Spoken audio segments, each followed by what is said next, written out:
Olá, você está ouvindo o Catoia Cast, um espaço seguro para a gente falar sobre os assuntos que envolvem a vida das mulheres, o nosso dia a dia, família, rotina, filhos, trabalho, empreendedorismo, finanças, beleza. Para quem já me segue no canal do YouTube Samantha Catoia, sabe que eu sou especialista em beleza, maquiagem e agora estou vindo mais com esse podcast na versão gravada em vídeo. Vamos abrir lá mais um espacinho no nosso canal. Então, se você ainda não me segue, me siga lá no YouTube Samantha Catoia, onde eu venho trazendo os temas dos meus últimos episódios do podcast sobre a minha experiência sendo mãe de autistas. Eu trago aqui um pouquinho do meu conhecimento que eu venho aprendendo nos últimos anos, desde que descobrimos o autismo dos nossos meninos. Sou mãe de gêmeos autistas, hoje estão com 3 aninhos, e o intuito aqui é espalhar informação, conhecimento, o que eu venho aprendendo, estudando, me aprofundando, experienciando no dia a dia, na rotina dos meus meninos, para estar agregando aí na vida das pessoas, principalmente aquelas que estão chegando agora nesse mundo tão assustador que é o autismo, né? Quando a gente desconhece, não tem ninguém próximo na família, ele é assustador, sim. Espero poder estar contribuindo aqui hoje com vocês mais um pouquinho desse tema. E o tema do nosso episódio 3, vou deixar na descrição aqui tanto do podcast quanto do vídeo no YouTube, o link para os episódios 1 e 2, depois vão lá assistir, que eles falaram sobre, conhecendo um pouco sobre o autismo, o que esperar, né? Como identificar uma criança autista e quais as características que as crianças autistas têm em comum. Hoje o tema é: o que será do meu filho? Sim, eu acho que a pergunta principal e mais assustadora, né, o pensamento que vem à nossa mente quando a gente recebe um diagnóstico como esse e não esperava, né, gente? Ninguém espera por isso. E a primeira preocupação que eu acredito que seja 100% de todos os pais e mães é o futuro. O que vai ser dessa criança, o que vai ser do meu filho, principalmente quando eu não estiver mais aqui. Hoje eu trouxe uma participação especial, primeira participação aqui no canal, Dr. Carlos Alberto Wunderlich, o pai dessas crianças. Boa noite. Boa noite, Samantha. Prazer estar aqui para divulgar e tentar levar um pouquinho da nossa experiência curta de 3 anos, mas eu acho que dá para enriquecer bastante essas dúvidas que todos têm. Hoje a gente vai falar um pouquinho sobre a nossa experiência e as diferenças, né, gente? Porque a minha experiência, meu olhar como mãe é diferente do olhar do Carlos como pai. O Carlos tem ainda, eu acho, um facilitador na vida dele, que o Carlos é médico ginecologista obstetra, então ele tem um olhar um pouquinho diferente aí para as adversidades dos seres humanos.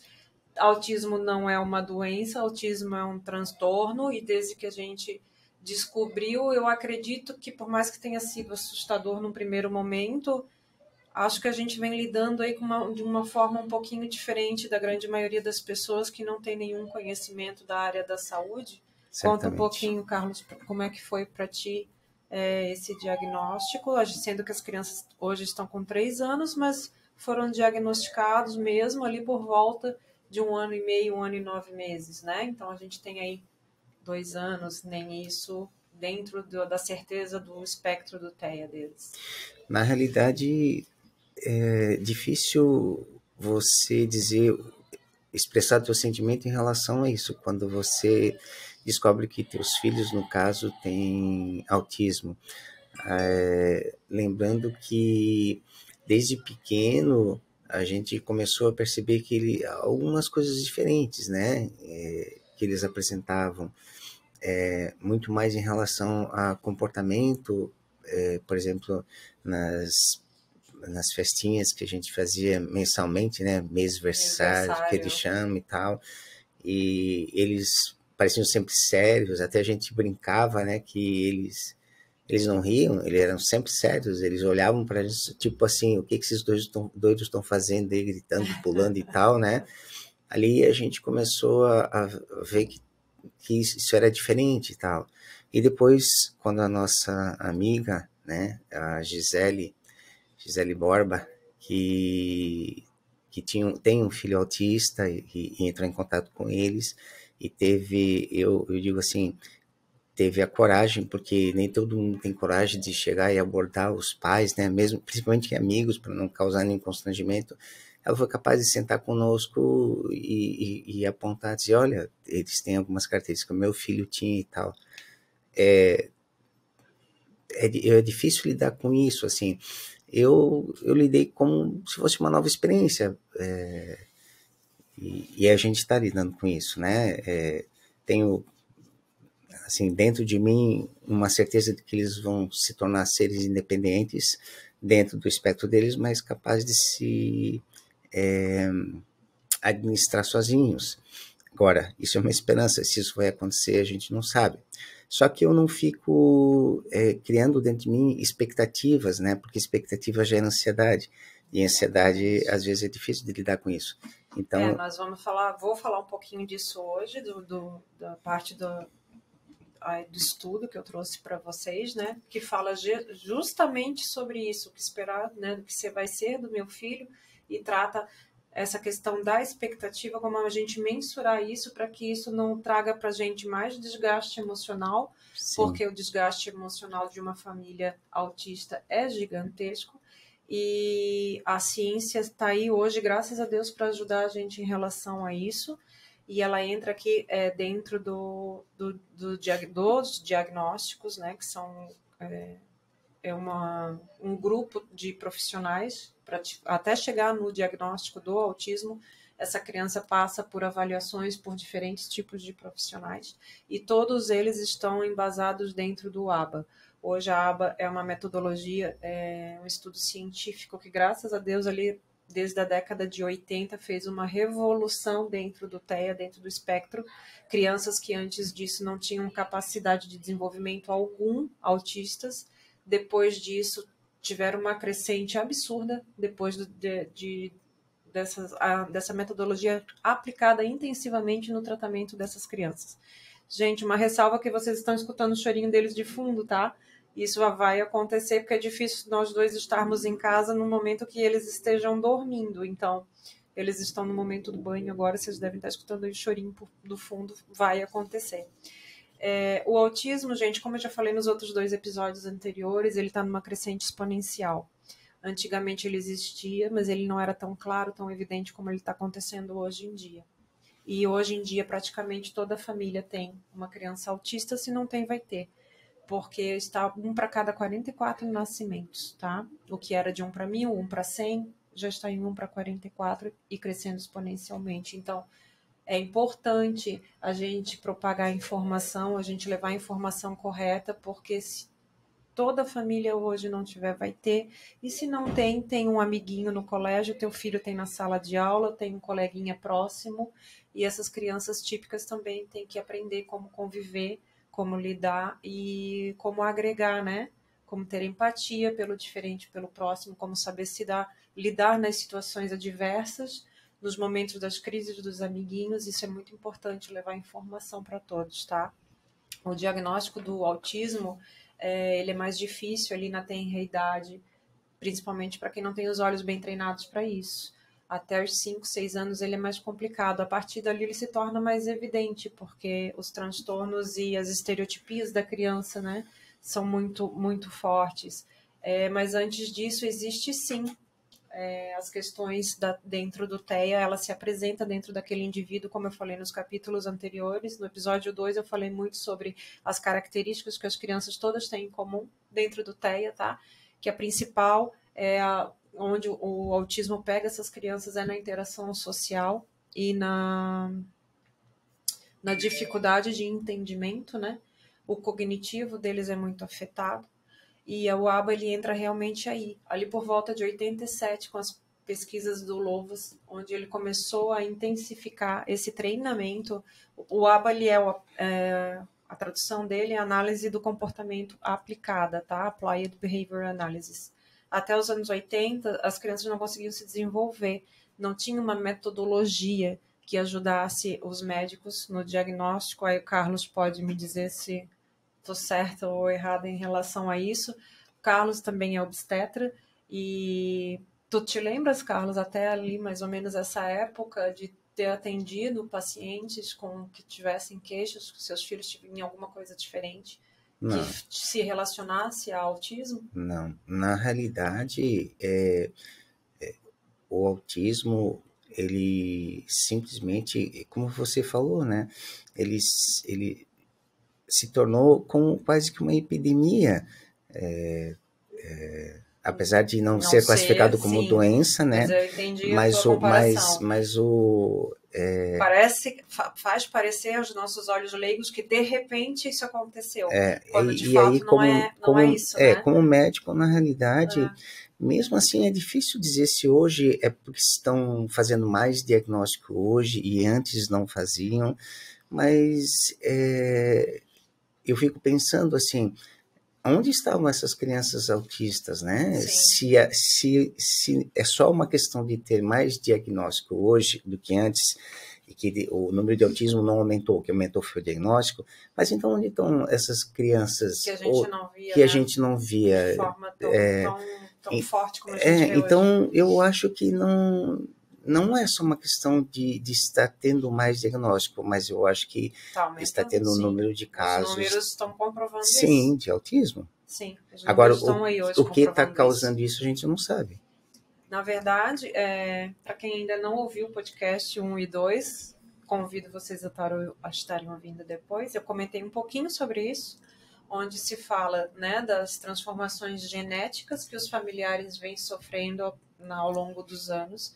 E esses genes modificados do autismo, ele aparece em algum momento nos antepassados dessas crianças, mas como eles aparecem de forma muito light, são pequenos traços, pequenas características que não chegam a se desenvolver um autismo naquele indivíduo, mas que no passar dos anos e nessas misturas genéticas que vão acontecendo estão chegando hoje nessa geração. Outra coisa que também foi dita, que eu comentei muito com vocês, que estão batendo forte nessa linha, que as mudanças ao nosso redor, como alimentação, principalmente, eu acredito que ainda vai chegar alguma coisa muito forte comprovando isso, ambiental, toda questão ambiental, tudo isso junto com a genética está contribuindo para esse número tão crescente que está acontecendo dessas crianças autistas que estão aparecendo agora, que parece para a gente como uma epidemia, mas não é. Já vem vindo numa crescente, só que de repente, aos nossos olhos leigos, apareceu. Eu, particularmente, eu acredito que a única coisa que existe em comum entre as famílias, que são famílias variadas, com características diferentes, lugares diferentes, tudo diferente, e com filhos dentro do espectro autista. Eu acho que a única coisa que essas famílias têm em comum é a alimentação, porque Sim, você não pode dizer que o meio nada ambiente é o mais. mesmo. Sim, A única coisa que tem em comum é a alimentação. sim. Então, falando um pouquinho mais da ciência da aba, né? Como eu vinha dizendo lá na década de 80, onde começaram mais a aprofundar essas pesquisas e essa metodologia, a interação dos verdadeiro treinamento dessas crianças, né? Dentro da metodologia aconteceu. Então, foi esse estímulo intenso e sistematizado começou a mostrar seus resultados. E essas crianças tratadas dentro desse estímulo constante, dessa intensidade de terapias e de forma estruturada e intensiva, chegou-se a porcentagem de 47% dessas crianças que conseguiram alcançar um QI normal e a falar e possibilitar essas crianças seguir adiante na escola, mudando completamente a história do autismo, mudando completamente o futuro dessas crianças. Gente, eu chego a estar arrepiada aqui. 47% depois de uma metodologia bem aplicada, de forma intensiva, estruturada e bem orientada. Mudou a vida e mudou a história dessas crianças dentro do autismo. Demonstrou que as crianças dentro do espectro precisam, sim, das terapias intensivas e quanto mais cedo isso acontecer, mais chance, comprovado cientificamente, que essas crianças têm de alcançar um QI quase que normal. Estou fazendo aspas aqui para quem está me ouvindo no podcast, tá, gente? Porque são crianças atípicas e nunca vão deixar de ser, mas elas têm sim a capacidade de chegar num nível de desenvolvimento, de chegar a ter uma vida praticamente como uma pessoa, um indivíduo típico, tá? E essa metodologia da ABA, ela é a base, é a mãe de todos os tratamentos que existem hoje, tá? Como foi replicada no Denver e em todas as outras ciências que vêm depois dela, ela serve como base, tá? Hoje a gente trabalha e está estudando o tratamento dos nossos meninos com aba naturalista, que é uma forma também mais humana, mais humanizada de tu fazer as terapias com as crianças, tá? Então, a grande dúvida, né? Como é que o meu filho vai chegar lá no futuro? Como é que essa criança vai ter autonomia? Meu filho vai ter autonomia? Como que vai ser o futuro dele? Ele vai ser capaz de se cuidar sozinho? Quando a gente não estiver mais aqui, quando nós pais, cuidadores, não estivermos mais aqui, porque é uma coisa que a gente sofre muito, e aqui está o Carlos para comprovar, que não só a gente, como qualquer família atípica, é que nós somos naturalmente deixados de lado pela sociedade, né? Ou familiares, ou amigos, ou aquela turminha próxima que costumava estar sempre perto fazendo bagunça. Nossos filhos na escola são separados, isso é fato, gente, porque eles não têm o entendimento de uma criança típica. Então, tudo isso faz agravar mais ainda o nosso sentimento, o nosso coraçãozinho apertado de como é que vai ser o futuro desses meninos quando a gente não estiver mais aqui. É uma preocupação constante muito válida de todos os pais que tenham filhos dentro do autismo.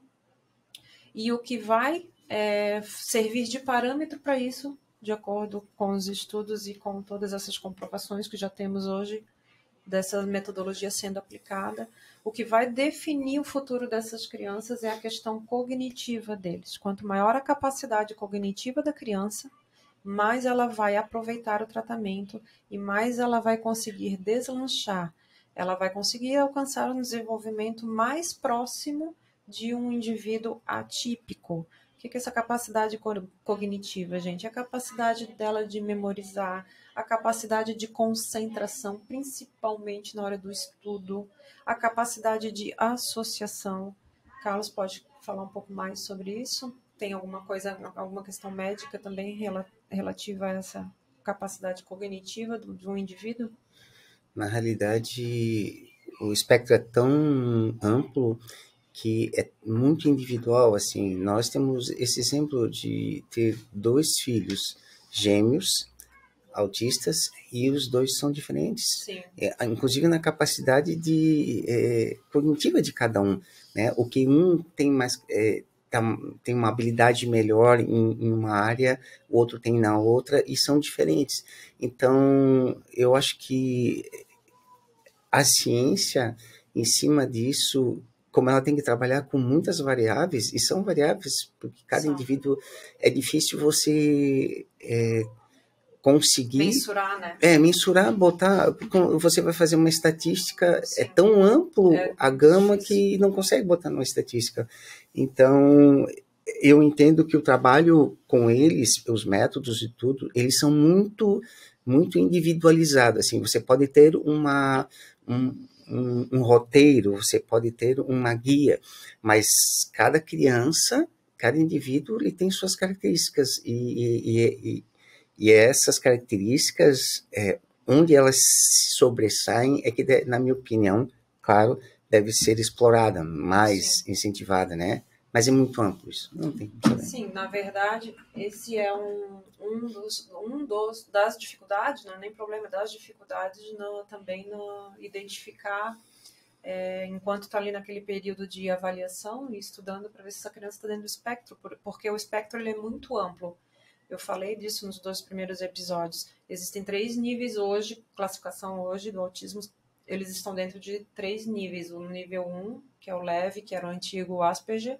O nível 2, que é o moderado, onde se encontra a maioria das crianças hoje, estão dentro do nível moderado. E o nível 3, que é o grave. Mas dentro de cada nível desse, as crianças são diferentes. Não é porque nossos filhos estão hoje classificados dentro do nível 2, mas eles são completamente diferentes. Cada um tem as suas questões individuais, cada um tem as suas estereotipias, cada um tem a sua maneira de reagir quando tá irritado, e os dois estão dentro do mesmo nível do espectro. Eu acho que é importante, Samantha, frisar que quando você fala em nível 1, 2 e 3, só para lembrar que isso não é nível de intensidade do autismo, mas sim A classificação da necessidade que essas crianças ou esse indivíduo precisa de um auxílio, de né? auxílio e da dificuldade dele de aprendizado de alguma coisa. Por Mas exemplo, é muito os mais pela nossos necessidade filhos, de auxílio. por exemplo, no nível 2, que seria o nível moderado, apesar dos nossos filhos não terem problema nenhum com interação, eles não verbalizam ainda funcionalmente, mas eles se fazem entender. Sim. Eles se comunicam, eles puxam a gente pelo braço, eles mostram pra gente o que eles querem. Eles estão começando a soltar já as primeiras letrinhas, né? As primeiras vogaizinhas já tá saindo, mas não, tem esse delay, né? Eles estão com 3 anos hoje fazendo coisas que ali cronologicamente seria por volta de 1 aninho. Então as crianças têm esse atraso natural. E é aí que do ponto de vista da fala, né? Isso, eu estou falando da fala especificamente. E aí que entram as terapias, que a gente entra com a intensidade de terapias para puxar todo esse atraso dessas crianças. Por que acontece o atraso, gente? Porque tem sinapses ali que não se construíram. Dentro da cabecinha, dentro do cérebro, nosso cérebro faz... Lembra das aulas de ciência no colégio, biologia? Nem lembro mais que aula que falava sobre isso. É isso, biologia. Das sinapses cerebrais, aquelas ligações dos nossos neurônios, pois eles têm algumas que não foram feitas naturalmente. E por isso que os médicos pedem tanto para intensificar e quanto antes descobrir mais terapia, melhor vai ser para eles. Porque essas sinapses podem ser construídas, podem ser reconstruídas, podem ser feitas novas ligações. E são essas novas ligações que vão tapar esses buraquinhos aí que estão faltando. Às vezes pode ser que não completamente, mas às vezes de uma maneira muito eficiente que possa levar eles a se tornarem indivíduos independentes no futuro. Só para tentar fazer uma analogia, para exemplificar mais, assim, as sinapses, digamos assim, são os caminhos que os neurônios se comunicam entre um e outro. E às vezes essa sinapse de caminho está interrompido, e às vezes esse caminho ele não se refaz ou ele não cria. Então, o que o neurônio faz? O que a natureza faz quando ela é estimulada? Ela cria novos caminhos, ou seja, ela faz novas sinapses, né? São os caminhos alternativos. E muitas vezes esses caminhos alternativos eles se tornam caminhos ótimos, perfeitos e que substituem aquele que não se fez, entendeu? Lembrando que as sinapses, elas normalmente se fazem até os 5 anos de idade, assim, a grande maioria das sinapses ocorrem nesse período de grande expansão do cérebro da criança, e por isso que eles dizem que após os 5 anos já é mais difícil fazer novas sinapses. Elas ocorrem, elas existem, mas não com a mesma intensidade que elas ocorrem até os 5 anos de idade. Sim, eu comentei num dos 2 primeiros episódios, comprovadamente, tá, gente? O que eu estou trazendo aqui não é achismo, não. É de acordo com as minhas pesquisas, com os meus estudos, com os livros, com o curso, com os terapeutas, conversa com os terapeutas. Num daqueles 2 episódios eu comentei algo do tipo que o que a gente leva um dia para ensinar uma criança de 2 anos dentro do espectro, que tu levou um dia de treinamento, porque se faz por repetição. O aprendizado deles é repetir quantas vezes for necessário, gente, para entrar na cabecinha deles, para ficar na memóriazinha deles. O que uma criança leva um dia de aprendizado, uma criança de 2 anos, eu vou gastar 1 ano ensinando a mesma coisa, fazendo as mesmas repetições para um adolescente de 14 anos. Ou seja, eu descobri meu filho na tenra idade, ali por volta de 1 aninho, 1 ano e meio, já entrou nas terapias, já entrou no colégio, já entrou em tudo que é possível. A gente continua as terapias em casa. O que a gente leva um dia inteiro de trabalho para aquela criança memorizar qualquer coisa que for. A criança que se descobriu autista lá nos 14 anos de idade, a gente vai levar 1 ano inteirinho de repetições para ela aprender a mesma coisa. Então, gente, só isso aí já comprova a importância A importância de descobrir cedo. Então, portanto, aqueles papais, mamães ou familiares, né, que percebem que tem alguma coisa diferente naquela criança próxima ou dentro de casa ou próximo a vocês. Às vezes existem o pai ou a mãe em negação ali que está vendo que o filho tem alguma coisa diferente, mas que não quer enxergar. Essa pessoa não faz ideia do quanto está prejudicando sem querer, às vezes, o próprio filho, tá? Então é importantíssimo quem esteja próximo dessa criança que encaminhe essa criança para uma avaliação, porque cada dia conta no desenvolvimento dessa criança, tá? E voltando ali para os nossos estudos, para acalentar o coração dos pais, né, que se perguntam, assim como eu, o que vai ser do futuro do meu filho. Dentro dessas pesquisas, eles nos deram um marco que de todos os fatores mais importantes da criança é a questão cognitiva, e um sinal de desenvolvimento, um marco de desenvolvimento dessas crianças é ali por volta dos 6 anos de idade. A criança que com 6 anos de idade aprenda a falar com função social, de que a frase, a palavrinha, a conversinha dela tenha função e não somente a repetição, como realmente, geralmente é o que eles falam. Quando eles estão aprendendo, eles ficam só na repetição, parece papagaio, mas aquilo não tem uma função, não tem um contexto, tá? A função social é quando o que tu falou tem contexto, tem sentido. Se a criança com 6 anos, até os 6 anos se desenvolver essa fala, essa função social, ela vai se desenvolver bem e vai seguir com tratamento com grandes chances de autonomia e um ótimo desenvolvimento no seu futuro, tá? É um marco muito importante para nós, pais, principalmente, calibrarmos as nossas expectativas reais e trabalhar com a verdade.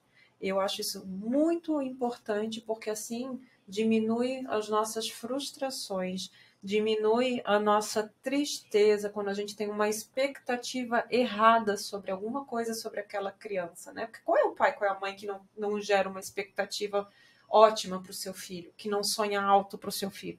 Só que a gente precisa trabalhar com a realidade, e a realidade deles é diferente, né? Então, quando a gente tem um marco, quando a gente tem um embasamento, isso não quer dizer que é a verdade absoluta, né? Isso é uma coisa que a gente pode usar de parâmetro, serve para mim, no meu ponto de vista, para a gente calibrar as nossas emoções e as nossas expectativas. Sempre trabalhando com amor e com a realidade. Por quê? Porque assim a gente evita tristeza, evita decepção, evita tanta coisa ruim que a gente pode evitar quando a gente não cria uma expectativa alta demais. E isso também não quer dizer, gente, que a gente não possa sonhar alto para os nossos filhos. A gente pode sim, mas eu digo que sonhar alto com os pés no chão. Porque é tão gostoso quando a gente ensina alguma coisa para o nosso filho que é atípico. Aí o Carlos pode concordar comigo, porque nós temos vários filhos típicos. Eu tenho 2 filhos mais velhos, o Carlos tem 4 filhos mais velhos, tá? Então, no total, sim, se vocês estão fazendo a conta aí, nós temos 4 mais 2, 6 mais 2, 8. Os bebês têm vários irmãos e irmãs mais velhas típicos. E o que a gente ensinava para eles, gente, é completamente diferente do que a gente ensina e a forma de lidar e tratar com os nossos meninos. Qualquer coisinha mínima que eles consigam fazer, que a gente está trabalhando ali incessantemente nas repetições, nas terapias em casa, qualquer coisinha boba que eles consigam evoluir e fazer, para a gente é uma vitória sem tamanho. Sim, é verdade. Não é? É verdade. É diferente tu ensinar uma criança típica e tu ensinar uma criança típica. E o resultado do aprendizado do teu filho, para ti, qualquer aprendizado é uma vitória. Eu digo que a gente tem uma vitória por dia. Por qualquer coisinha que aconteça diferente, é uma vitória. Porque a gente sabe como é grande a dificuldade deles. E imagina, eu faço uma ideia, porque não tenho como saber, né? Porque eu sou típica. Quão angustiante deve ser eu querer me comunicar, eu tá entendendo que a pessoa tá falando comigo, mas eu não consegui verbalizar, eu não consegui me expressar. E aí, como eu não sei lidar com a minha frustração, eu me jogo, eu choro, eu bato a cabeça. Inclusive, vocês estão ouvindo eles batendo agora a cabeceira da cama no quarto ao lado. Eu fico imaginando o tamanho da frustração que é eu querer me expressar e não conseguir. Porque, naturalmente, uma criança, por exemplo, típica, ela, nessa faixa etária, né, que eles estão agora de 3 anos, elas têm, naturalmente, dificuldade de lidar com os sentimentos. Elas não sabem expressar e não Qualquer sabem criança lidar. nessa faixa etária já tem normalmente, né? Por isso eu falei, É, as crianças típicas, é, elas já têm normalmente. Elas têm essa dificuldade de lidar com os seus sentimentos em relação a tudo que as cerca. E principalmente ansiedade. Eu acho que a coisa mais difícil para as crianças é lidar com a ansiedade. e com frustração. A frustração, É. justamente. E se ela não. Imagina, se uma criança típica já sofre com isso, imagina a criança atípica que tem dificuldade de falar, de se expressar. Sim. Outra coisa tão importante, gente, é começar cedo os tratamentos. Mas aí os pais têm que também ter a noção, a realidade, que quando essa criança autista, ela também tem alguma outra especificidade junto, como uma deficiência intelectual, que acontece muito, tá?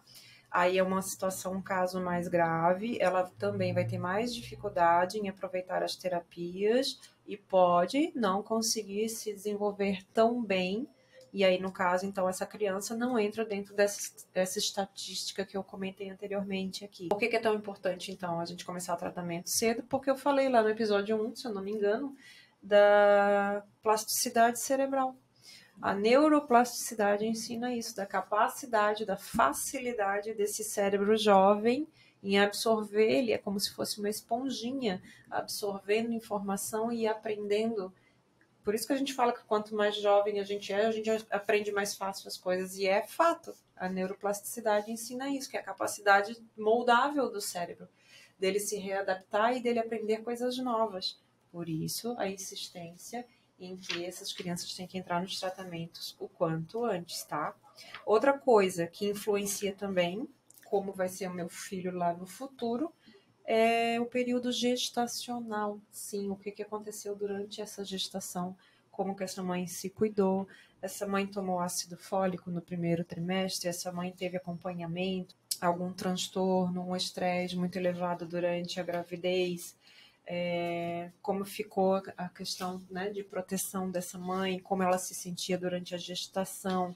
Outra coisa que influencia também é a obesidade, a pré-eclâmpsia, o nascimento prematuro, o período intrauterino também é muito importante e é uma das questões que influencia também como vai ser o desenvolvimento dessa criança lá no futuro, tá?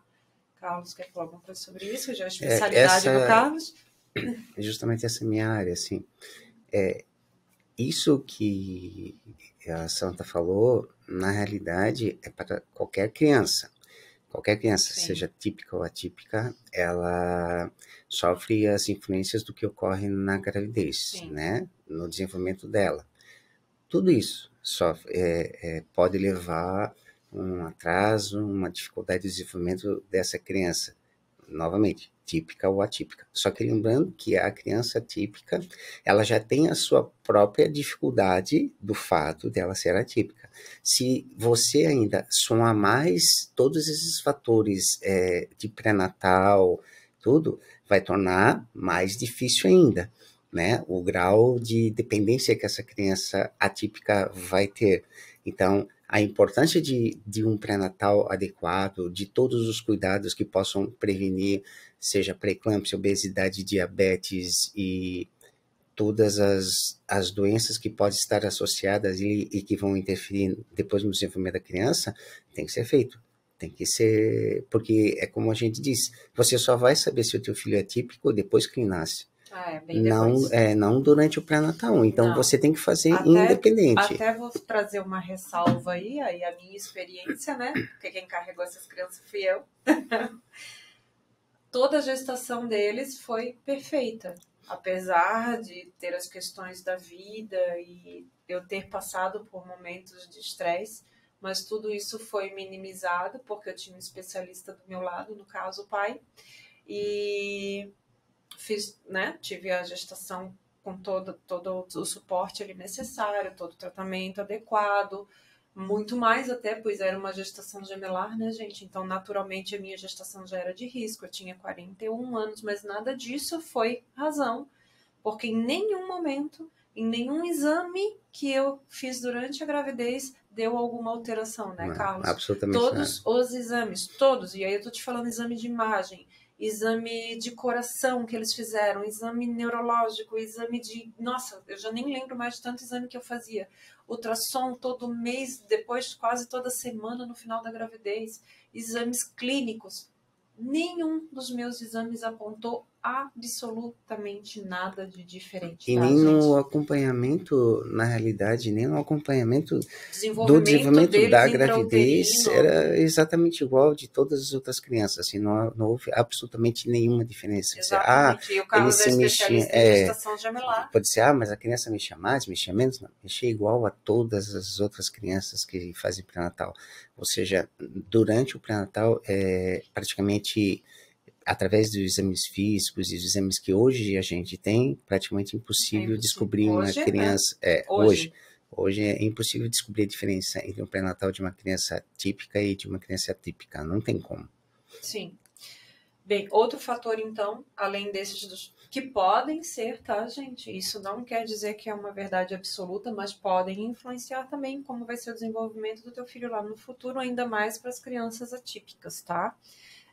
Se faz também tão importante quanto é a questão da quantidade de horas de tratamento que essa criança terá. Aí a gente está falando de horas mesmo, tá?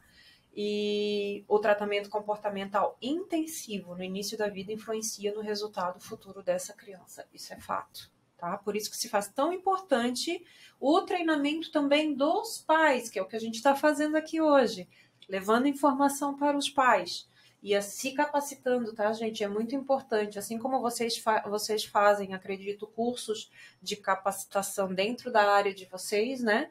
E estudam, e cursos, e pós, e mestrado, e doutorado, especialização.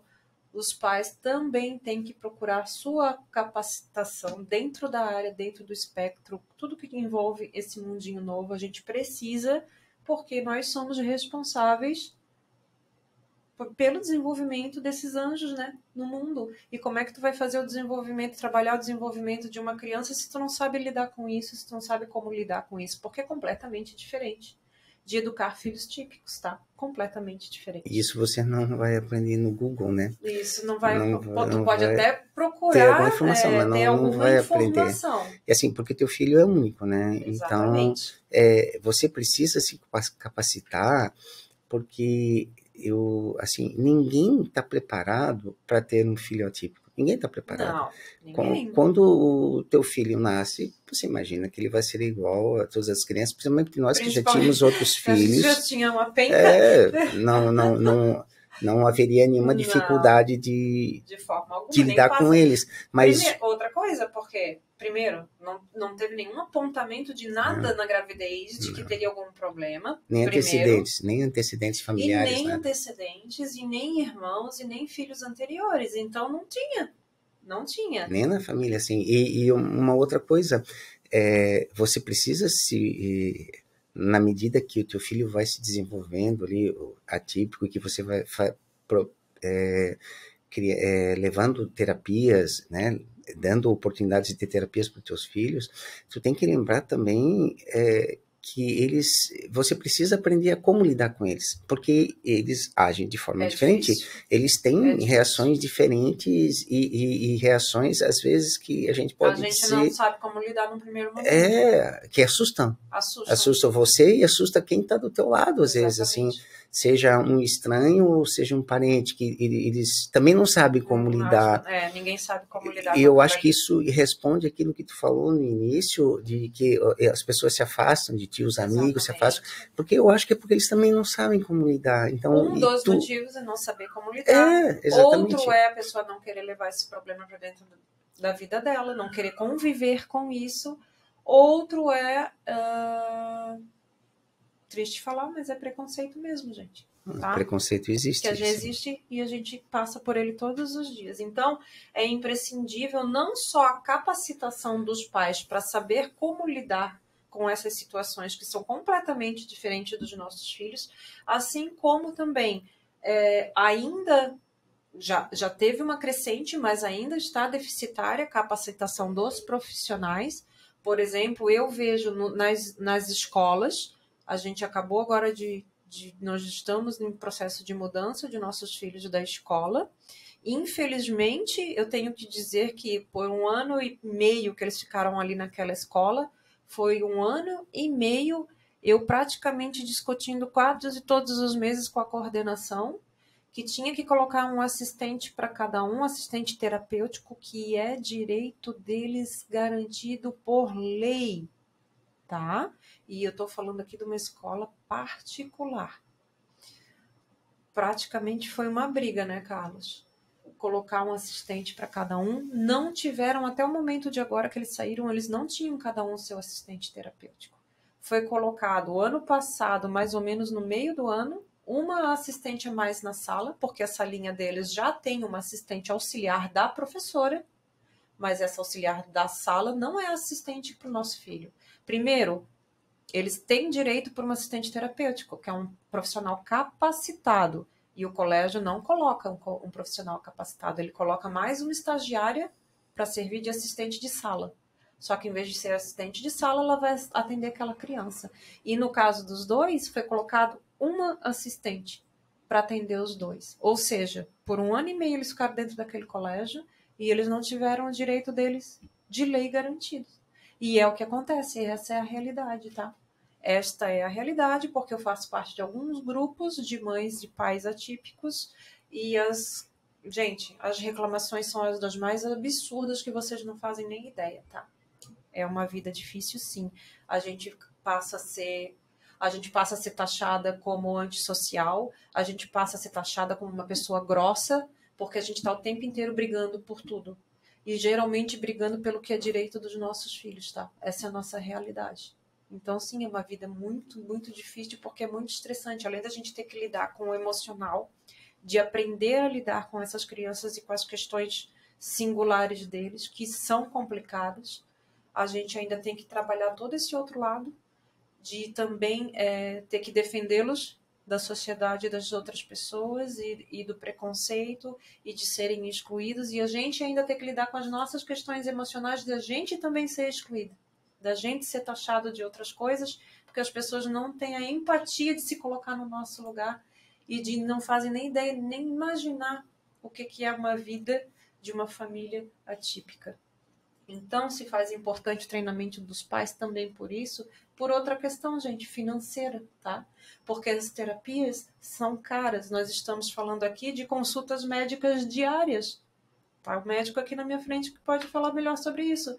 Eles têm que fazer várias terapias, psicologia, TO, psicomotricidade, fonoaudiologia, questão alimentar, eles têm seletividade alimentar, tem que passar por Nutri. O Nutri não faz parte do plano de saúde como terapia normal, tem um número limitadíssimo de sessões por ano que eles podem fazer, e para eles a Nutri é uma terapia a mais, então a gente tem que brigar com o plano de saúde. Gente, a nossa vida vira um campo de batalha, tá?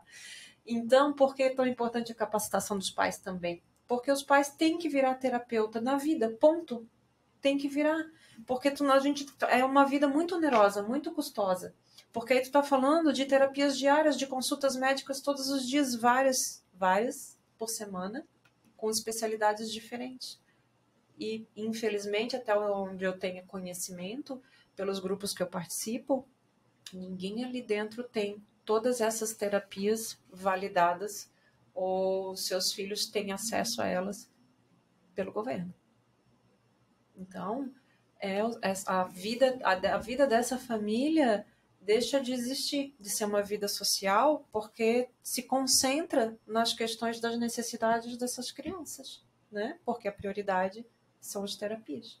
Então, por isso é tão importante também a capacitação dos pais. Por quê? Porque nos estudos dizem que, no mínimo, essas crianças têm que ter 15 horas semanais, mínimo, semanais de terapias.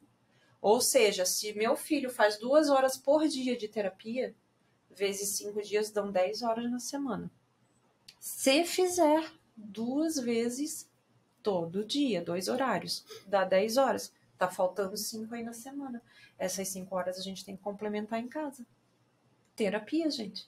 Então a gente tem que estar capacitado para isso. E a terapia não é a gente chegar em casa, né, como geralmente um dos dois tem que abrir mão da vida no nosso caso, porque nós temos 2 especiais para dar conta em casa, enquanto o outro tem que se desdobrar para dar conta fora de casa, para trazer o dinheiro para dentro de casa. E aí os 2 esgotados têm que chegar no final do dia das mãos e ainda sentar para orientar os filhos, porque não é sentar no sofá e ligar a televisão para as crianças assistir TV, isso não é a terapia.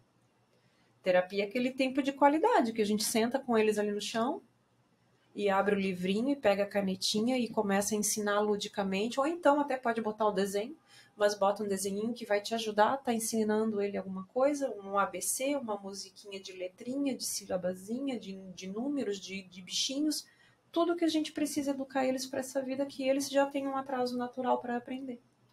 É na hora do banho, é o aba naturalista, é tu ensinar de forma lúdica com as questões do dia a dia, de dentro de casa, é na hora do banho, é na cozinha preparando um alimento, é ensinando a pegar a escovinha de dente, porque às vezes eles também têm questões motoras, muitos deles têm, o Henrico até um tempo atrás ele tinha dificuldade em pegar o lápis, ele não conseguia fazer a pinça, esse movimento aqui. Então é o mesmo movimento de segurar uma escova de dente e escovar o dente. Então, são questões básicas que eles naturalmente têm dificuldade, porque é uma função motora. Então, se faz importante a capacitação dos pais também por isso, e não só os pais, tá, gente? Quando eu falo os pais, eu falo dos cuidadores. Quem são os responsáveis por estarem cuidando dessa criança? Porque, às vezes, tem famílias abençoadas, né, gente, que tem família e que bota a mão junto e que ajuda, que tem vô, que tem vó, que tem irmãos, que tem tio, tia, madrinha, né? Quem está lidando ali diariamente no convívio e cuidando daquelas crianças, essas pessoas, todo mundo tem que falar a mesma língua. Não dá para ficar cada um fazendo do seu jeito, do jeito que acha que é, porque daí não funciona. Então, tão importante, né, quanto todo o resto que eu falei, é a capacitação dos pais também. Entram aí também os babás, né, as ajudantes, assistentes, quem tem a bênção de ter também essa ajuda desses anjos, que eu digo que são os anjinhos da guarda, que cortam as asinhas e botam dentro da casa da gente, né? Nós, graças a Deus, temos, né? Nós temos uma, que eu não sei nem como nomear, que eu digo que é todos os dias para ela, que ela é a nossa anjinha da guarda, que eu não vou deixar mais crescer a asinha para não sair voando daqui. Então, todas essas crianças que têm acesso direto aos cuidados com essas, né? Todas essas pessoas têm que estar capacitadas, porque, gente, é o treinamento, é a consistência e é a intensidade que vai fazer o futuro dessa criança lá na frente. É isso. Quando a gente está cansado, que muitas vezes, e muitas, eu estou exausta, ou às vezes o pai assume, às vezes eu assumo, e assim a gente vai trocando, e muitas das vezes eu penso assim, não, mas esse cansaço, daqui a pouco eu vou dormir e vai passar. Mais um pouquinho vai fazer diferença para ele. E faz diferença. Então, pais bem treinados têm capacidade de fazer interações mais naturalistas, que foi o que eu falei agora. Tu introduzir um aprendizado dentro das questões cotidianas dessa criança, que seriam tarefas tão simples para os nossos filhos típicos, né? Que nessa idade já faziam com os pés nas costas, mas que para eles são questões muito mais complicadas, tá? Então, gente, por último, tá? Outra questão muito importante que vai fazer diferença lá no futuro dessas crianças, e aí eu puxo a primeira aqui, puxar a orelha, sou eu, tá? Porque eu também não faço ainda. Eu juro que eu tô tentando, mas eu tenho conhecimento, mas ainda não consegui botar em prática, né, doutor Carlos? Nem o senhor. Que são as rotinas de autocuidados para os pais. Eu vou até botar aqui para mim agora, gente, porque a gente vai bater um papo sério aqui, tá? É extremamente necessário, não sou eu falando, tá? São os especialistas, que os pais se cuidem o mínimo possível para estarem bem, para cuidar dos seus filhos.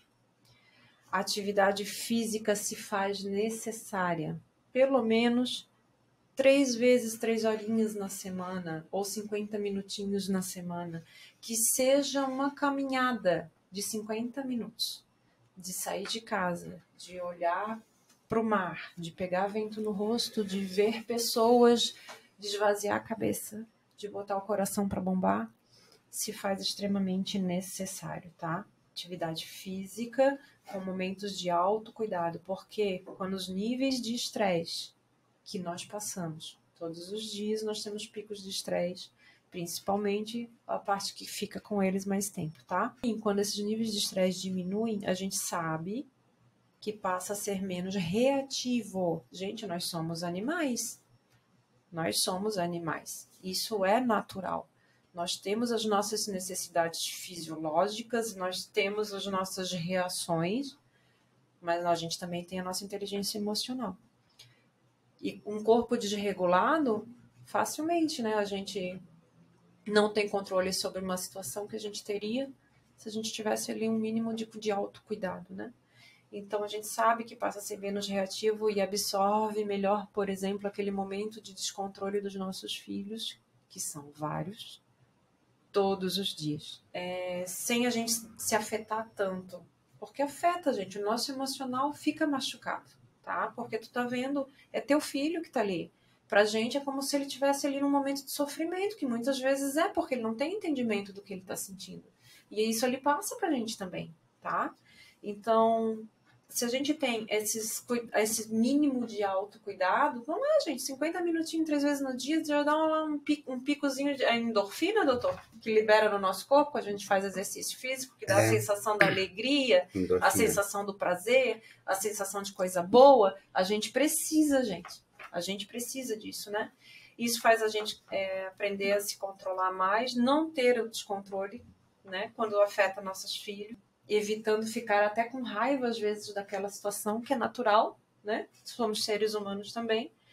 Porque a gente sabe como intervir numa crise da criança, porque a gente está mais calmo, nosso emocional está mais trabalhado, nosso corpo está tendo o mínimo necessário para se restabelecer, porque a gente tem picos de estresse todos os dias, gente, e o estresse ele afeta o nosso organismo de uma forma geral, né? E a gente está menos estressado e mais trabalhado, a gente fica mais sábios para lidar com as questões dessas crianças. Por quê? Porque os pais também precisam se cuidar, né? Esgotamento emocional é uma coisa muito séria, que está afetando hoje a população como um todo, né? Essa parte, na minha opinião, é uma das partes mais difíceis, assim. Parece simples quando você fala, teoricamente, mas na prática essa parte é muito difícil. É muito difícil pra gente.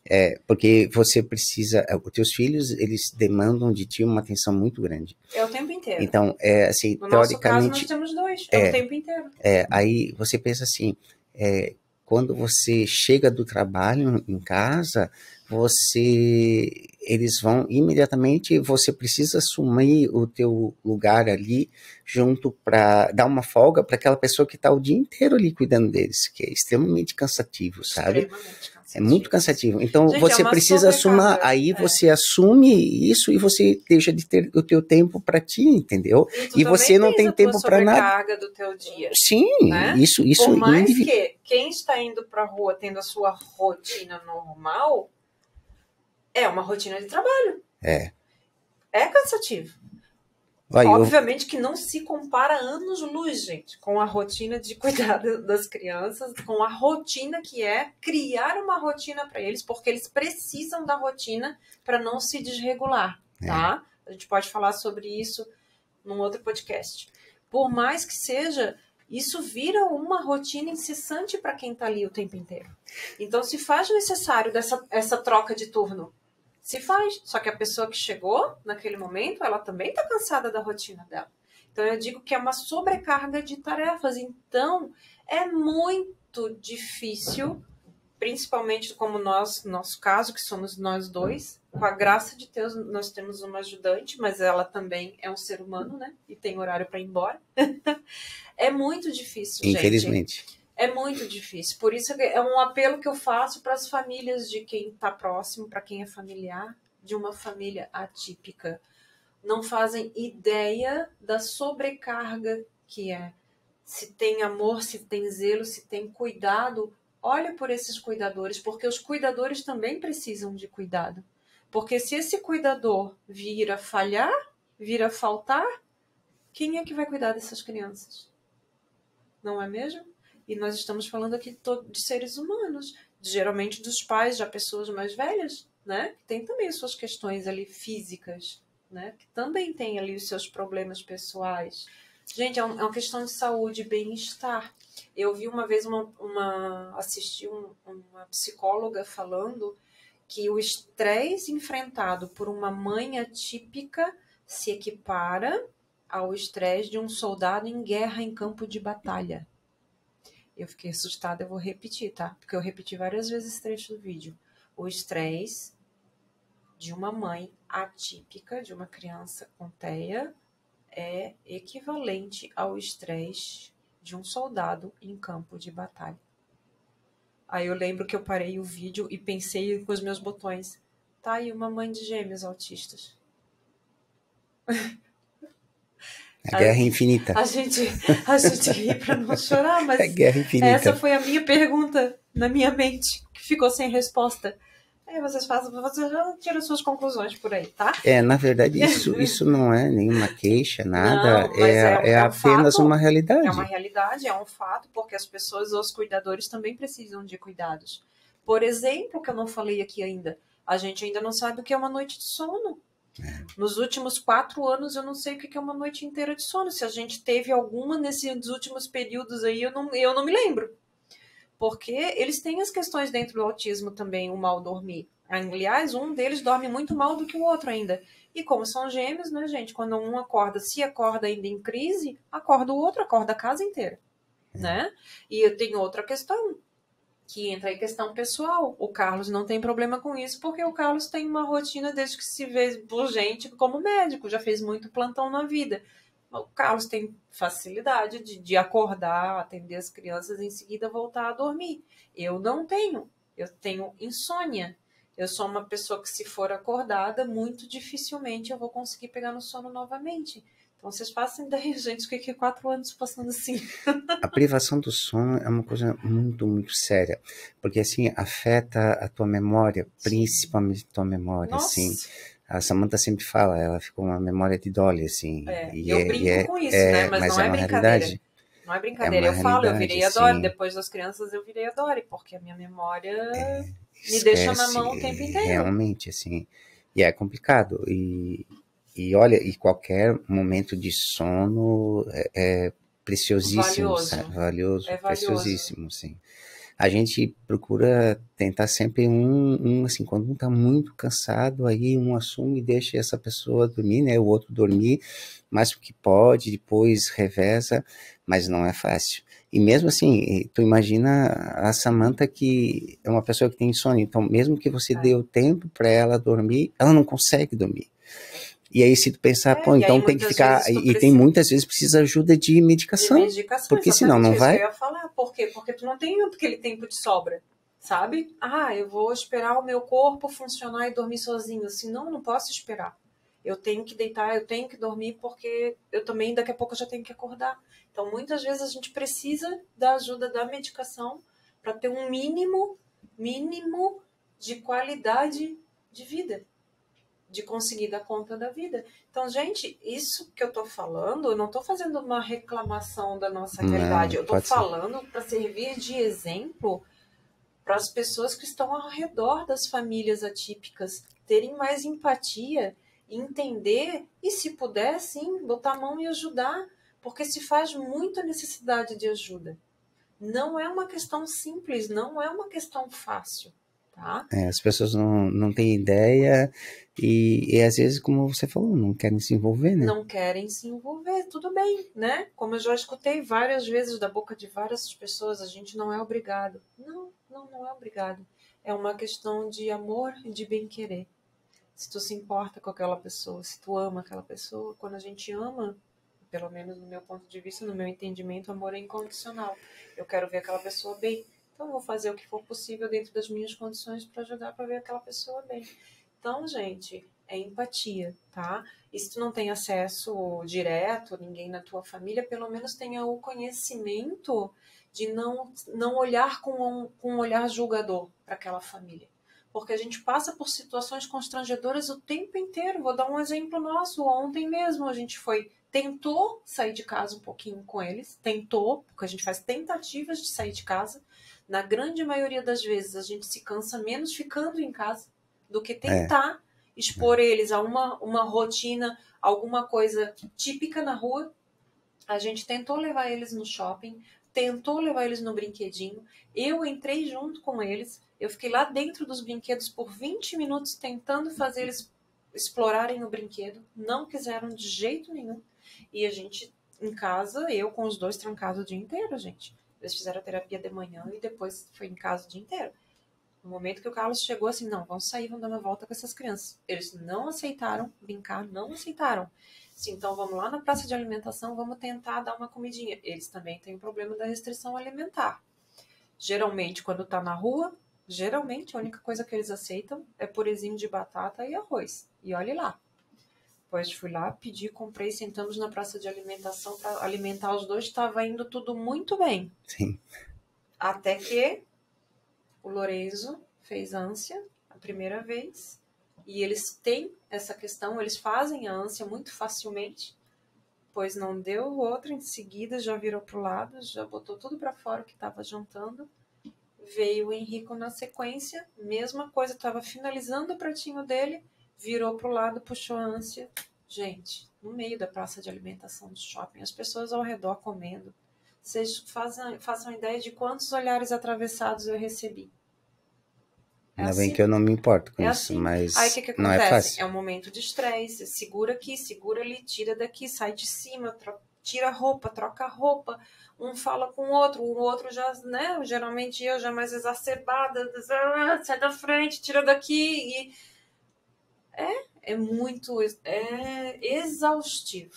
Total, voltamos para casa muito mais esgotados, Sim. emocionalmente, fisicamente, Sim. do que quando a gente saiu. Ontem foi aquele tipo de situação assim, que mais valia não ter saído de casa. E nada nos pôde dizer, ou nos alertou, ou nos demonstrou que isso ia acontecer. Não. Outras vezes a gente saiu, Pelo foi contrário, tudo bem, né? Porque o que acontece? Antes do Carlos chegar em casa, o Henrico já tinha trazido o tênis para eu botar no pé dele. Ele Sim. faz isso porque ele quer sair de casa. Ele vai lá, pega o calçado e traz pra gente colocar Dá nele. na mão da gente E pra puxa a gente porque ele quer sair de casa.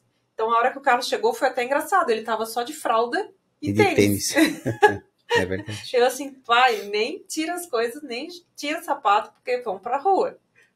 Então, eles queriam sair de casa. Só que é muito difícil a gente encontrar ali um meio termo de entender também o que eles querem fazer. Porque tudo que a gente propôs, vamos levar nos brinquedos? Não quiseram ir nos brinquedos. Estão com fome, vão levar para jantar? Comeram e depois vomitaram tudo. Aí se torna aquele caos, aquela cena assim que, meu Deus do céu, né? É E aí frustrante. tu escuta um bochichinho aqui, alguém falando alguma besteirinha ali, e às vezes numa situação dessa o caldo entorna. Por quê? Porque a mãe já tá estressada, a mãe já tá cansada, ela pode ouvir alguma coisa atravessada do filho dela e aí o bicho vai pegar, né? Geralmente é assim que cria uma cena fora de casa. Então, por isso que os pais somem, as famílias somem, porque é difícil, é muito difícil. Porque quando tu sai de casa, além de ter que lidar com essas questões deles, ainda tu tens que lidar com as questões das pessoas que não sabem lidar com as questões deles. Eu acho que a coisa mais difícil que tem é que o autista, ele, exceto aqueles que têm estereótipos grandes e tal, que aí as pessoas veem, mas a maioria deles não. Você olha para a criança, você nada diz ali que ele é autista, entendeu? Sim, com então, os olhos leigos, né? Não, nada diz que é autista. Então, a não ser que aquele preconceito, né? Exatamente, é preconceito. A criança se atira no chão, grita, as pessoas já olham, que criança mal educada, que não, os pais não sabem educar e tal, e não sabem que aquela criança ali está numa crise desregulada, numa crise, e não tem nada a ver com ser mal educado ou coisa assim, entendeu? Então, se faz importante, gente, o nosso papel aqui é trazer informação para vocês, experienciando, né, talvez trazendo abrindo aqui, expondo as nossas experiências, para dizer para vocês assim, gente, tá tudo bem, é assim mesmo, tá? É assim que é, e a gente busca entender para se fazer melhorar tanto a nossa vida, tanto diminuir nas nossas cargas emocionais e físicas, que não é fácil, né? Porque eles são crianças grandes, crianças no caso dos nossos de 3 anos, que tem tamanho de 5 anos, mas que ainda respondem como bebês de 1 ano e pouquinho. Né? Crianças que têm que ser carregadas no colo o tempo inteiro porque querem colo, crianças que, quando são contrariadas por causa de não saber lidar com frustração, se jogam no chão e a gente tem que estar o tempo inteiro buscando, pegando, não deixando se machucar. Então, quando vocês depararem com esse tipo de situação, gente, porque geralmente essas coisas acontecem com todos eles, se tu não tem um entendimento ainda, né, do que é um autismo, eles têm essas características, eles têm essas estereotipias, as crianças que batem asinhas, as crianças que andam na pontinha do pé, as crianças que gritam e jogam e bate a cabeça na gente, inclusive, né? Da cabeçada na gente, eles fazem isso. Ou batem com os pés. Isso não é uma criança, não é porque é uma criança mal educada, gente, é uma criança que está dentro do espectro. Ela não tem discernimento de que aquilo ali é uma atitude não aceita socialmente, né? Tem todas essas questões que a gente precisa ainda ensinar para eles e a gente só vai conseguindo ensinar com terapias e repetições e amor e paciência. Então essa imagem, essa mensagem que a gente quer passar aqui para vocês, tá? Então para a gente finalizar aqui o nosso podcast, relembrando então da importância que é dos treinamentos intensivos dos nossos meninos, a partir dessa descoberta de louvas de 1987, portanto, 47% das crianças que foram analisadas dentro desse tratamento intensivo comportamental, dentro do método da ciência ABA, 47% das crianças pequenas que tiveram tratamento comportamental intensivo vão conseguir desenvolver um QI que vai possibilitar a elas se desenvolverem na escola e conseguirem se desenvolver intelectualmente bem. Então, gente, a gente passou de uma estatística 0 de crianças que não tinham capacidade nenhuma dentro do desenvolvimento, nem de capacidade de frequentar um colégio típico de crianças, entre aspas, normais, para 47%, quase 50%, gente. Isso é uma estatística maravilhosa para nós, pais, tá? E ainda dentro disso, 17% dessas crianças funcionam normalmente no futuro, conseguem ter uma vida muito perto das crianças típicas, conseguem ter uma vida normal. Pais, trabalhar, se relacionar, ter sua própria família, interagir bem socialmente, ter amigos, dentro do espectro ainda assim, porque nunca deixaram de ser autistas, tá? Isso não é uma doença, autismo. Não é uma doença, tá? Então, gente, a minha mensagem aqui hoje é para nós, pais cuidadores, acalentar nosso coraçãozinho, saber que a gente está fazendo a nossa parte, né? Bem, muito bem ou com excelência, ninguém tem que se julgar, né? Porque eu digo que quando a gente vira mãe, a culpa nasce junto com o nosso filho. Quando a gente vira mãe de autista, então, meu Deus do céu, né? Tem dia que a gente se dá chibatada. E não é assim. Não é assim. A gente também está aprendendo. A gente também tem que se olhar com empatia e entender também que tem momentos que a gente chega à exaustão porque nós somos seres humanos também. E que tá tudo bem. Tá tudo bem, tu pode se descontrolar às vezes, tu pode chegar à exaustão, às vezes tu pode não ter paciência, às vezes está tudo bem. O importante é a gente ter o equilíbrio, a gente ter o entendimento e se cuidar também e ter suporte quando possível e fazer o que for melhor. Se a gente já faz pelos nossos filhos típicos, quem dirá pelos nossos filhos atípicos, né? Bora fazer essas estatísticas aqui crescerem. Só uma dica, Samantha, que eu acho que é importante, assim, os grupos, por exemplo, de WhatsApp e tal, de pais atípicos que a gente chama, né? Esses grupos, eles são muito importantes, porque você compartilha as tuas ansiedades e aquilo que você acha que... Porque é difícil, quando é criança, você saber, tá, mas isso é uma...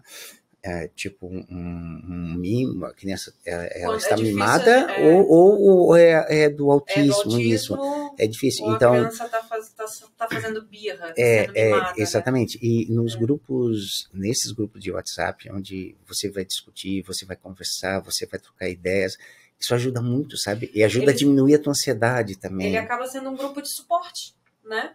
Porque exatamente, a gente troca informação ali, a gente pergunta o que a gente ainda não vivenciou, porque cada fasezinha deles é uma experiência nova pra gente, né? E tem gente aí anos-luz na nossa frente. Principalmente nas questões que a gente ainda não falou nada sobre medicação, que eles né, iniciam aí com as medicações já pequenininhos para auxiliar nesse desenvolvimento deles, e tem várias medicações, e medicações fortes também, tanto quanto reações, tanto as questões de saúde deles, as questões alimentares. Então, esses grupos se fazem importantes. Se vocês que estão aí nos ouvindo e são novos aí também nesse caminhar que vai ser longo, vai ser para a vida toda, a nossa sugestão é que vocês procurem participar desses grupos também de neurotípicos da tua cidade. Aqui, por exemplo, a gente mora em Florianópolis, eu participo do grupo de neurodiversidade, eu participo do grupo de mães atípicas de Florianópolis, dos pais atípicos. Do grupo de pais atípicos, e é diferente, né? Sim. Porque as mães conversam às vezes coisas diferentes dos pais, nós temos o nosso olhar, eles têm o deles. Eu acho importante também cada um ter o seu espaço ali para estar conversando separadamente. Fica aqui a minha sugestão para os pais ou familiares ou cuidadores também participarem desses grupos, que eles servem também como um grupo de apoio, um grupo de suporte nessa nossa rotina diária aí, que não é fácil, mas que é possível. Para finalizar, a gente até deixar aqui um agradecimento a Gi, nossa amiga, que o Carlos comentou aqui no início do podcast, que foi quem nos alertou ali quando a gente já estava ali com a pulguinha atrás da orelha sobre algumas questões com os nossos meninos. Eles apresentaram várias estereotipias ali por volta de um aninho. E que o objetivo desse podcast é trazer um alento, um alívio para o coração das pessoas, né? Sim, através disso a gente não quer assustar vocês, tá, gente? A gente está usando as experiências que nós temos, que nós passamos e que ainda estamos vivenciando e vamos vivenciar pela vida toda, para trazer de orientação, né, para quem está entrando nesse mundo agora também não tenha nenhum conhecimento, ou que já está experienciando algumas coisas diferentes, não está sabendo identificar o quê, para servir de acalento e também para abrir aqui um espaço de conversa, né, de mundo real, né, porque a gente encontra muita informação também solta na internet e nem tudo ali é verdade, nem tudo aquilo ali é válido. A gente tem que buscar realmente de fato o que é verídico, né, os estudos de fato que são verdadeiros, e trazer também aqui de informação para ter acesso a mais pessoas. Essa aqui é uma plataforma que chega no mundo, né, gente? Se vocês quiserem compartilhar, eu agradeço, para que a informação chegue aí a mais e mais e mais pessoas, que a nossa intenção aqui é poder estar levando como educação mesmo para as pessoas, para a população, para se tornar desse mundo um mundo mais empático, né? Um mundo mais humano, um mundo melhor para os nossos filhos viverem lá no futuro. Porque o futuro está mudando, gente. O futuro está mudando, as estatísticas estão aí nos mostrando. O autismo é uma crescente exponencial e não vai demorar muito, vai chegar num tempo que nós vamos estar igualados, de pessoas típicas com pessoas atípicas, e o mundo precisa mudar. As pessoas atípicas precisam aprender como lidar e como conviver e como incluir e como respeitar as diferenças. Então esse é o nosso papel aqui como pais, educadores e cuidadores de crianças, de serzinhos especiais, que nós estamos aí também aprendendo junto para fazer do futuro deles chegar, se possível, até maior que essas estatísticas aqui, né? Eu brinco dizendo que se depender da mãe deles, eles vão ser astronautas. Que uma coisa é certa, assim, se você ainda não tem uma criança, um indivíduo atípico na tua família, pode ter certeza, você vai ter. Então você vai ter que aprender a lidar com isso. E, na realidade, trazer de uma forma mais simples, assim, o que é o dia a dia.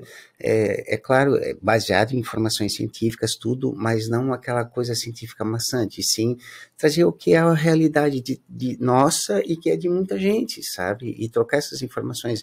Lembrando que você vai convidar ainda terapeutas aqui para conversar, sim, você vai convidar psicóloga. A ideia é a gente abrir um espaço aqui para isso. Eu quero trazer os terapeutas das crianças.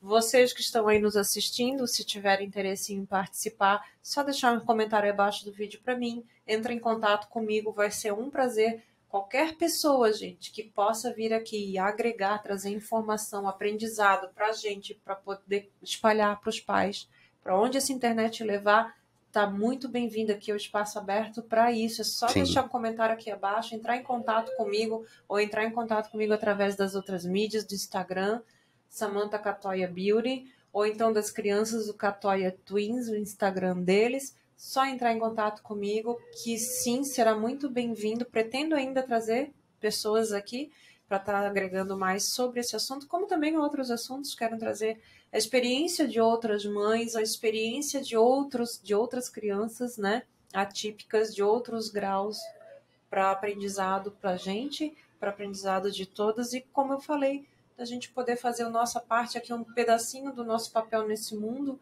que é tentar fazer um mundo melhor para os nossos filhos, no futuro deles viverem melhor, né? Tentar, com todo o nosso esforço, com todo o nosso amor e dedicação, aumentar aqui essas estatísticas, esses números, esses percentuais que hoje já estão maravilhosos, mas que sim, que qual é o pai que não quer ver o seu filho aqui dentro dessa estatística e poder lá na frente ter a certeza que ele vai ter uma autonomia e vai ser feliz. Essa é a chave principal e primordial. Conseguir encontrar, trazer para essas crianças, né, que eles sejam indivíduos felizes, mesmo dentro das dificuldades deles. Sim, perfeito. É, né? Isso Né? mesmo. Então, gente, muito obrigado para quem nos acompanhou. Fica aqui novamente o convite para vocês estarem seguindo o podcast. Ele está nas plataformas principais, Spotify, Apple Podcast, Google Podcast, assim como o meu canal no YouTube, quem estiver assistindo aqui no vídeo, Samantha Catoia, onde agora a gente vai abrir mais esse espaço aqui para os videocasts. Também tem a mídia do Carlos, Dr. Carlos Alberto Wunderlich, esse é o teu Instagram? Instagram, @Carlos Alberto Wunderlich. Wunderlich, ginecologista obstetra. Se quiserem também tirar alguma informação ou, né, marcar alguma consulta, também pode mandar DM para ele. @Gestação Tranquila, também, com H no final. Tá aí as nossas mídias. Vou deixar tudo abaixo aqui no descritivo para vocês. Convido vocês a estar escutando os outros 2 episódios, onde eu iniciei essa série sobre mãe de autistas, né? Nosso olhar, o meu olhar como mãe, sendo mãe de 2 crianças dentro do espectro, onde a gente começou falando um pouquinho sobre conhecer o que é o autismo e quais as características que todas as crianças têm em comum. Fica aqui o convite para vocês irem lá também depois ouvir, seguir e compartilhar para os seus amigos, tá ok? Muito obrigada, gente. Tenham todos uma ótima semana. Espero vocês aqui no nosso próximo podcast. Boa noite. Boa noite.